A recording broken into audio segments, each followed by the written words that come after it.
हरे कृष्णा। आप सभी लोगों का भगवद गीता ज्ञान प्रबोधिनी में स्वागत है।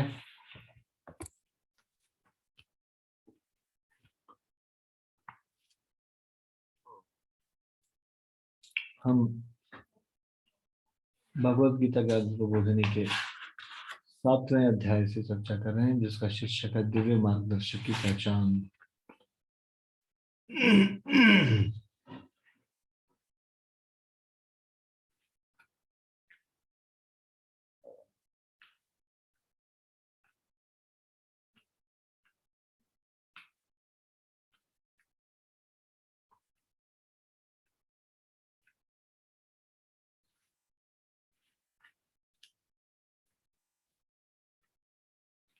तो हम प्रामाणिक गुरु के लक्षणों की चर्चा कर रहे थे। तो प्रामाणिक गुरु के 6 लक्षण होते हैं, जिसकी अभी हम चर्चा करने से पहले कृपया आप सब लोग मेरे साथ ये प्रार्थना बोल लीजिए।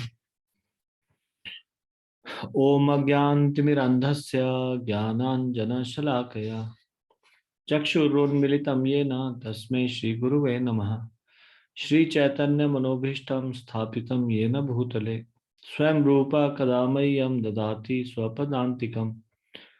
वन्देऽहं श्रीगुरो श्रीयुतपदकमलं श्रीगुरुं वैष्णवांश्च श्रीरूपं सागरजातं सहगण रघुनाथान्वितं तं सजीवं साद्वैतं सावधूतं परिजनसहितं कृष्णचैतन्यदेवम् श्री राधा कृष्ण पादान सहगण ललिता श्री विशाखान्वितांश्च हे कृष्ण करुणा सिंधो दीनबंधो जगतपते गोपेश गोपिका कांत राधा कांत नमोस्तुते। तप्त कांचन गौरांगी राधे वृंदावनेश्वरी वृषभानुसुते देवी प्रणमामि हरिप्रिय। वाञ्छाकल्पतरुभ्यश्च कृपा सिन्धुभ्यैव च पतितानां पावनेभ्यो वैष्णवेभ्यो नमो नमः। जय श्री कृष्ण चैतन्य प्रभु नित्यानंद श्री अद्वैत गदाधर शिवासादि गौर भक्त वृंदा। हरे कृष्णा कृष्णा कृष्णा हरे हरे हरे राम राम राम हरे हरे।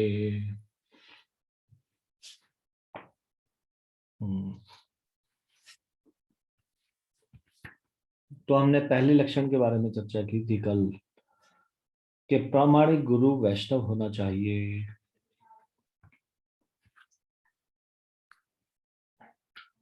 दूसरा लक्षण प्रामाणिक गुरु का, प्रामाणिक गुरु संप्रदाय में आना चाहिए, सांप्रदायिक श्रृंखला में आना चाहिए। संस्कृत कोश में संप्रदाय शब्द की परिभाषा इस प्रकार है: गुरु परंपरागतु सद उपदेशस्य, अर्थात परंपरा में आने वाले गुरु से सम्यक ज्ञान सदुपदेश को प्राप्त करना ही संप्रदाय है। तो संस्कृत की डिक्शनरी में बताया गया, ये संस्कृत कोश में बताया गया, संप्रदाय मतलब गुरु परंपरागतु सद उपदेशस्य, परंपरा में आने वाले गुरु से सम्यक ज्ञान सदुपदेश को प्राप्त करना ही संप्रदाय है।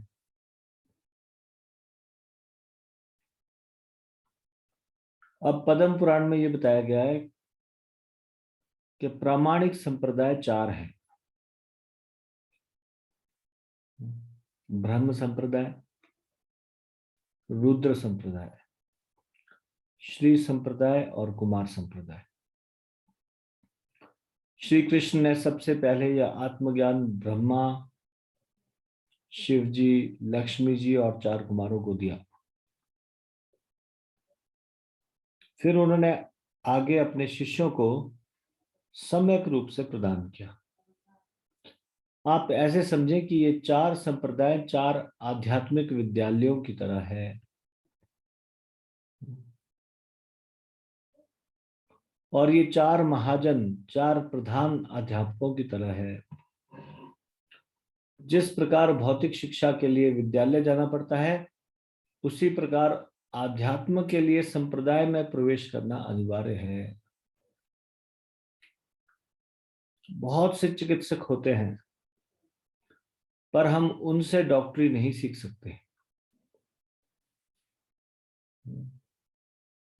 इसी प्रकार गुरु अनेक है, पर संप्रदाय में प्रवेश किए बिना हम भागवत धर्म नहीं सीख सकते।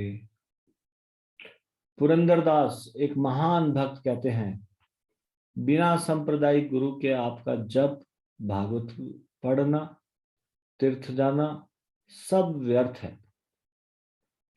सिर्फ संप्रदाय से ही आपको सही गुरु की पहचान और शुद्ध क्रमिक ज्ञान मिल सकता है।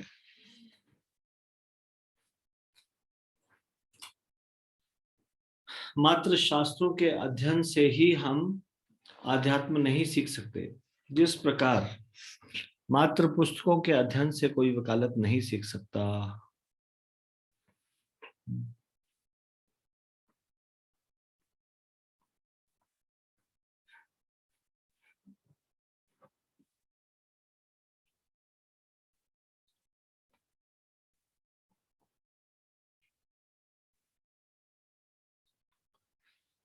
जैसे रिकॉग्नाइज्ड बोर्ड्स होते हैं ना, सीबीएसई बोर्ड, आईसीएसई बोर्ड, कल को कोई इस प्रकार से बिना गवर्नमेंट के रिकॉग्निशन के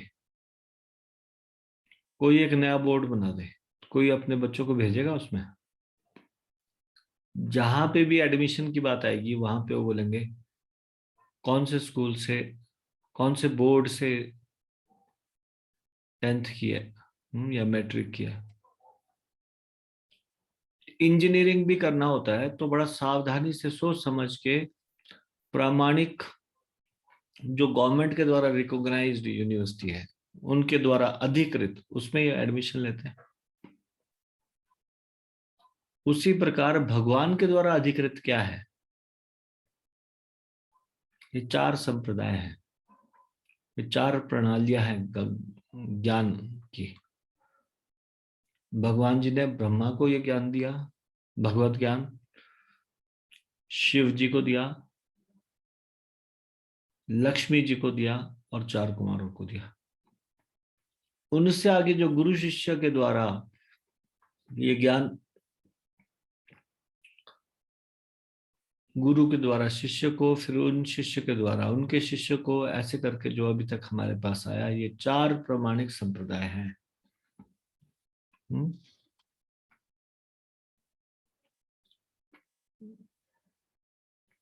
क्यों? अगर हम बिना संप्रदाय के ज्ञान ग्रहण कर लें तो ये बोल रहे हैं कि बुकिश नॉलेज से कोई डॉक्टर नहीं बन सकता। किताबें पढ़ के कोई डॉक्टर बन सकता है? उसको प्रैक्टिकली करवाएंगे सीनियर डॉक्टर लोग, वो भी जब वो एक रिकॉग्नाइज्ड मेडिकल कॉलेज में एडमिशन लेगा। वैसे गुरु भी जैसे कोई खुद से पढ़ के वकील नहीं बन सकता, वकालत नहीं सीखता, उसको पहले किसी वकील के अंडर रहना पड़ेगा, उनसे सीखना पड़ेगा, तब वो वकालत कर सकता है। उसी प्रकार से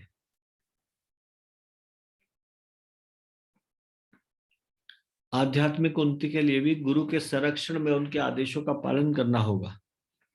जिस प्रकार पंक्ति में खड़े बालक एक दूसरे का हाथ पकड़े रहते हैं, ठीक उसी प्रकार संप्रदाय में आने वाले शिष्य अपने गुरु के आश्रित रहते हैं और गुरु स्वयं के गुरु पर। हम आश्रित रहते हैं अपने गुरु पे, हमारे गुरु आश्रित रहते हैं अपने गुरु पे, ऐसे ये श्रृंखला चलती है। आश्रय से तात्पर्य दिव्य ज्ञान के द्वारा है। इस तरह संप्रदाय या परंपरा अंततः कृष्ण तक पहुंचती है।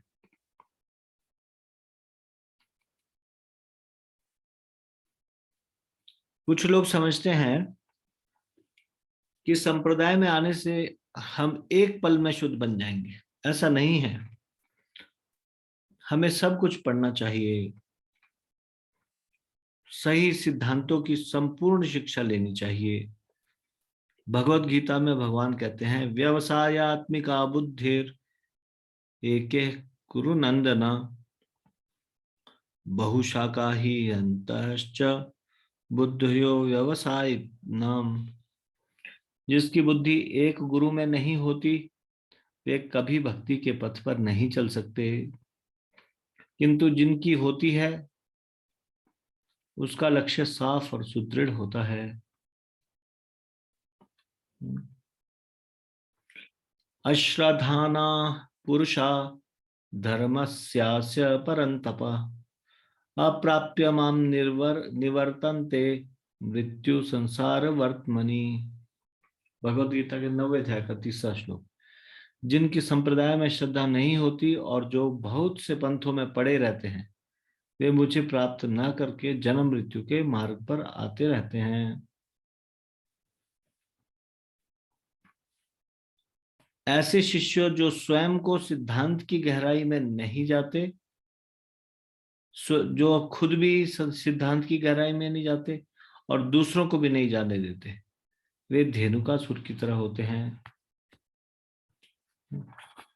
धेनुकासुर एक गधे के रूप में दानव था। ऐसे शिष्य गधे की तरह सिद्धांतों का भार पीठ पर लाद कर चलते हैं और दूसरों को भी अपने जैसा गधा बनाने का प्रयास करते हैं।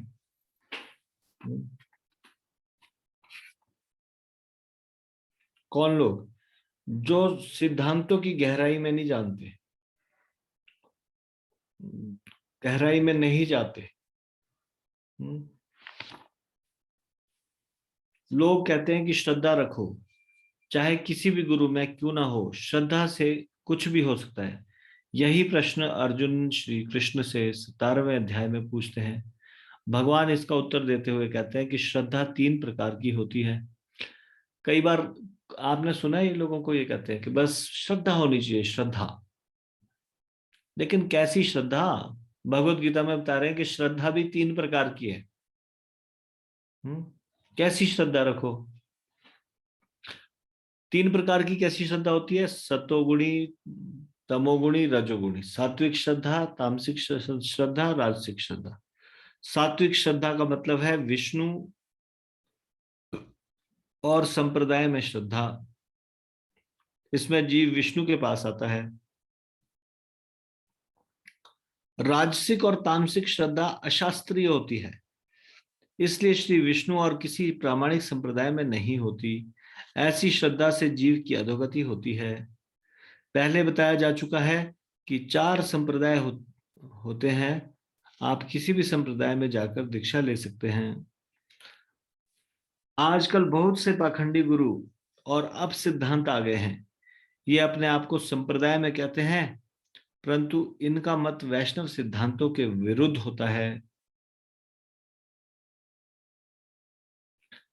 ऐसे प्रधान 13 अपसंप्रदाय भारतवर्ष में प्रचलित हैं।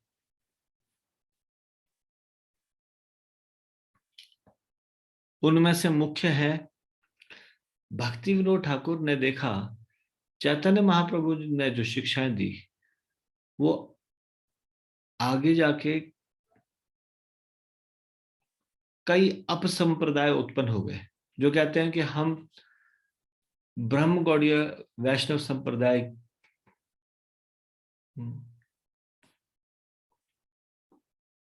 इस संप्रदाय की वास्तविक शिक्षाओं का प्रचार कर रहे हैं। तो भक्ति विनोद ठाकुर ने देखा कि वो चैतन्य महाप्रभु के द्वारा दिया गया ज्ञान को एज इट इज रिप्रेजेंट नहीं कर रहे, उसमें मिलावट कर रहे हैं।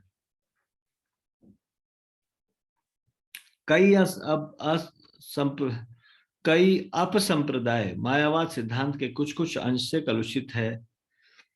तो भक्ति विनोद ठाकुर ने 13 ऐसे अपसंप्रदाय आइडेंटिफाई किए, जैसे अतिवादी, बाउल, करात भाजन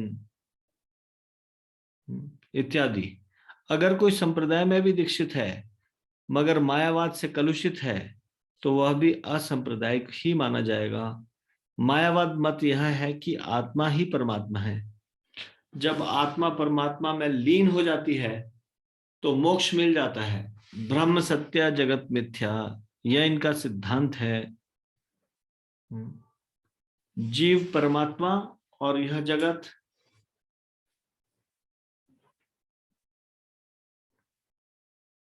अंततः एक शक्ति या ज्योति है, ऐसा उनका निष्कर्ष है।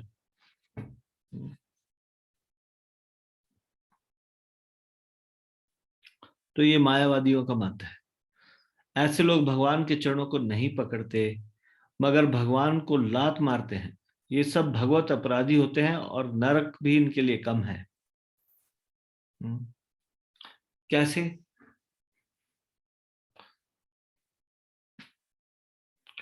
भगवान के चरण पकड़ने की बजाय, भगवान के प्रति आज्ञाकारी होने के बजाय ये सबको भगवान बना रहे हैं।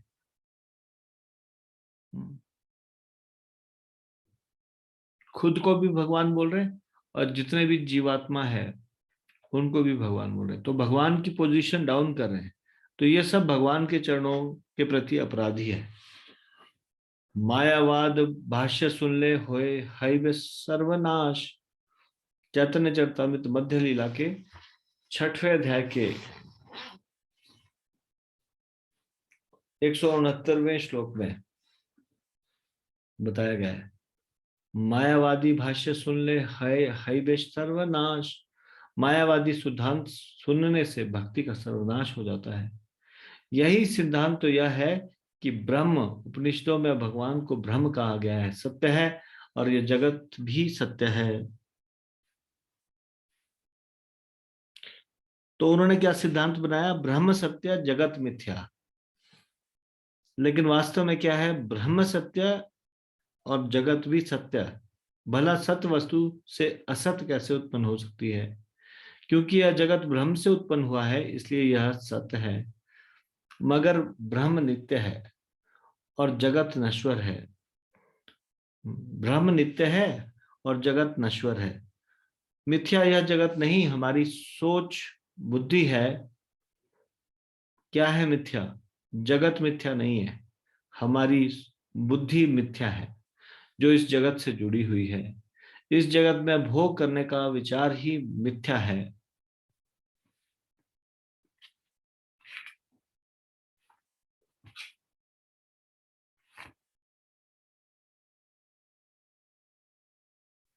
इस संसार का संस्मरण ही माया है। अभी तो यह संसार माया नहीं। आत्मा कभी परमात्मा नहीं बन सकती। परमात्मा बनाए नहीं जाते, हमेशा से विद्यमान है, विद्यमान है, सॉरी। आत्मा अगर परमात्मा है तो वह माया से क्यों ग्रस्त है? अगर उनसे पूछे जो बोलते हैं कि आत्मा ही परमात्मा है, तो उनको पूछा जाए यदि कि अगर आत्मा ही परमात्मा है तो बताओ ये सारे परमात्मा माया से क्यों ग्रस्त है? वो खुद अगर परमात्मा है, आत्मा नहीं है, तो फिर माया से ग्रस्त क्यों है? इस संसार में जितने भी जीवात्मा है वो माया से ग्रस्त क्यों है? यदि आत्मा परमात्मा होती तो फिर तो सब परमात्मा हुए, और सब परमात्मा है तो फिर परमात्मा का माया से ग्रस्त होने का तो सवाल ही पैदा नहीं होता।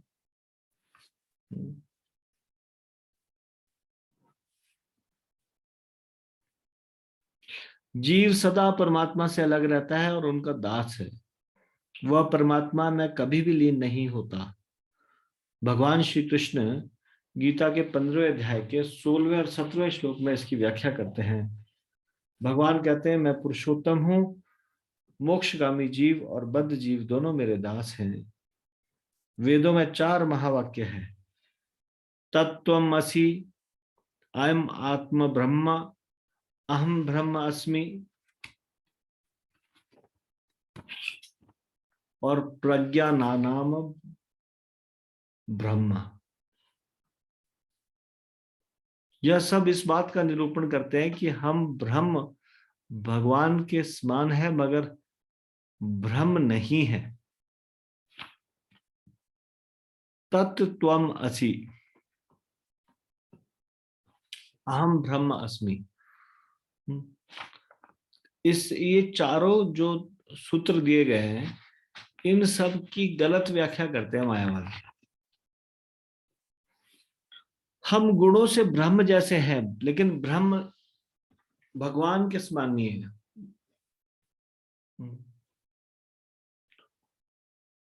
भगवान के जो गुण है वो आंशिक रूप में हमारे अंदर है। जैसे मटके में भरा हुआ पानी और समुद्र का जल दोनों ही पानी है, मगर दोनों का माप अलग है। उसी तरह ब्रह्म विभु है।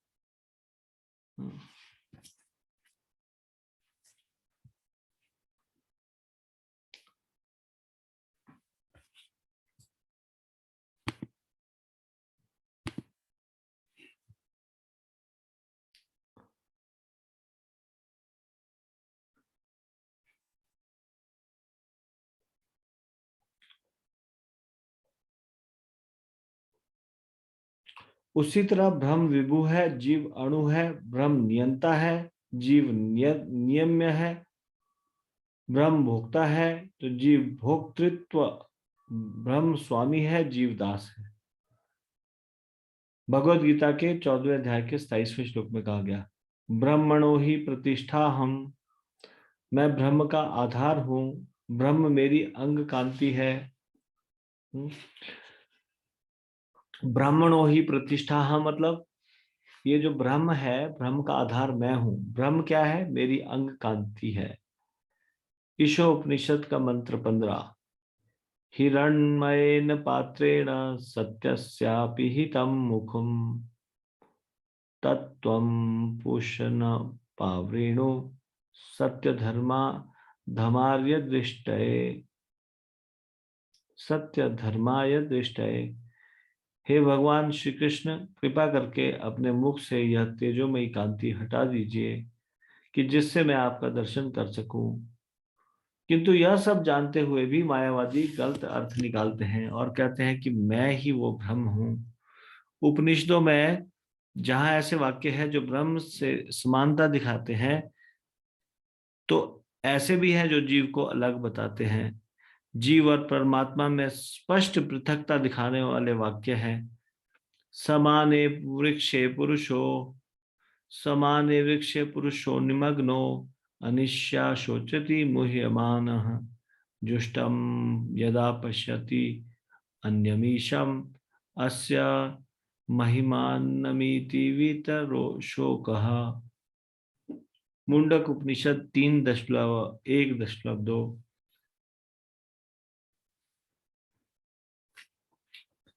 द्वास्पर्णा सायुज्या सखाया।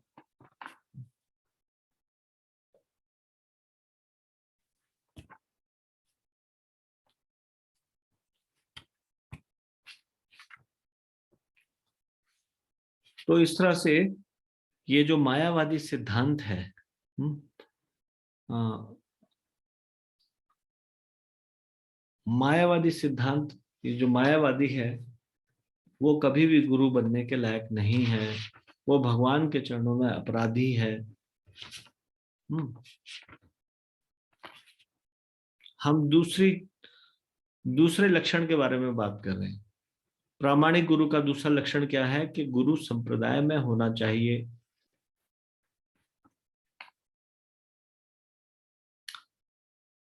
तो चार हमने देखा क्या है, चार मुख्य संप्रदाय हैं। कौन से? श्री, रुद्र, ब्रह्मा और कुमार। इन चारों के प्रमुख अध्यापक या प्रमुख आचार्य है। श्री संप्रदाय के मुख्य आचार्य है रामानुजाचार्य। इनका मुख्य स्थान है श्रीरंगम। और इनके मुख्य ग्रंथ जिन पे बल दिया जाता है वो है श्रीमद् भागवतम, गीता, विष्णु पुराण। फिर रुद्र संप्रदाय के मुख्य आचार्य है वल्लभाचार्य। विष्णु स्वामी भी कहा जाता है। विष्णु स्वामी आचार्य के अंतर्गत ही है ये वल्लभाचार्य। इनका मुख्य स्थान है नाथद्वारा। और ये कौन से ग्रंथों को पढ़ते हैं? मोस्टली गीता, भागवतम और षोडश ग्रंथ। फिर ब्रह्मा संप्रदाय के मुख्य आचार्य है मध्वाचार्य। चैतन्य महाप्रभु भी। इनके मुख्य स्थान है मध्वाचार्य का कर्नाटक, उडुपी। और चैतन्य महाप्रभु का मायापुर। और कौन से मुख्य ग्रंथ है? श्रीमद् भागवत गीता, श्रीमद् भागवतम, महाभारत। फिर कुमार संप्रदाय के मुख्य आचार्य है निम्बार्काचार्य। इनका मुख्य स्थान क्या है? वृंदावन, पुष्कर, इस्लामाबाद, ये अजमेर में। और इनके मुख्य ग्रंथ है गीता, भागवतम, महावाणी, महावाणी मतलब वेदांत कामधेनु, पुरुषोत्तम सागर इत्यादि।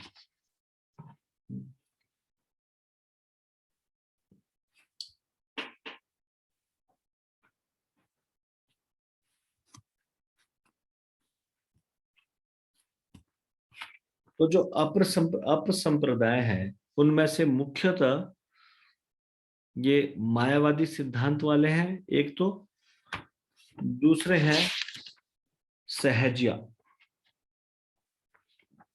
तो ये सहजिया लोग कौन होते हैं? जो अप संप्रदाय से हैं, इसकी चर्चा हम कल करेंगे। ये कभी भी गुरु नहीं बन सकते। ना मायावादी प्रमाणिक गुरु है, ना सहजिया लोग ये प्रमाणिक गुरु। तो संप्रदाय विहीन जो है वो सारे के सारे गुरु बनने के योग्य नहीं है। तो मायावादी हमको समझ में आ गया। मायावादी का मुख्य सिद्धांत क्या है? जीव और भगवान एक ही है। वो इस प्रकार से बोलेंगे, मानव सेवा माधव सेवा। सुना है आपने ऐसा? मानव सेवा माधव सेवा।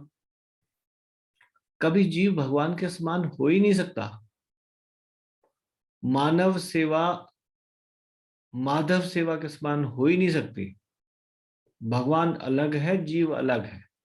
जीवों की सेवा करने से पुण्य का फल मिल सकता है, लेकिन ये भक्ति में कार्य नहीं है। कई लोग बोलते हैं नर सेवा नारायण सेवा। ये गलत सिद्धांत है। जीवों की सेवा करने से भगवान प्रसन्न होंगे, ऐसा सोच के ये लोग जीव और भगवान को सेम ही बना देते हैं। सेम नहीं है, सेम धरातल पर नहीं है। क्यों नहीं है सेम धरातल पर?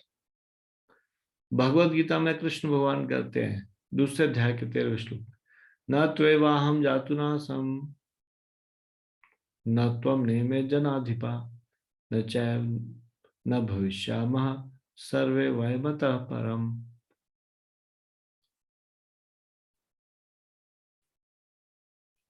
इसका अर्थ है, कृष्ण भगवान अर्जुन को बोल रहे हैं युद्ध स्थल में, ऐसा कभी नहीं हुआ कि मैं ना रहा हूं, तुम ना रहे हो, या फिर ये लोग, ये राजा लोग ना रहे हो।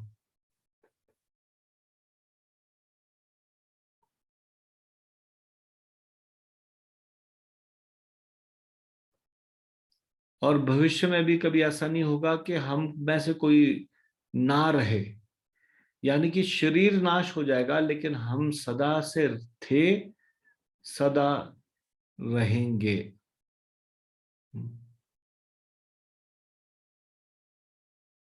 तो भगवत गीता में कितना क्लियरली बताया गया है। हमारा अस्तित्व सदा से था। हम भगवान के अंश है। हम भगवान के समान नहीं हो सकते। लेकिन मायावादी जो है उनकी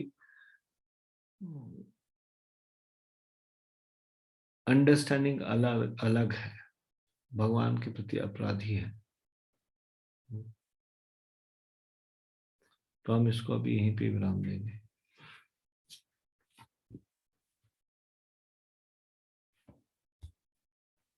भगवत गीता ज्ञान प्रबोधिनी की जय। भगवत गीता की जय। शिल प्रभुपाद की जय। निताई गौर प्रेमानंदे। हरि हरि बोल।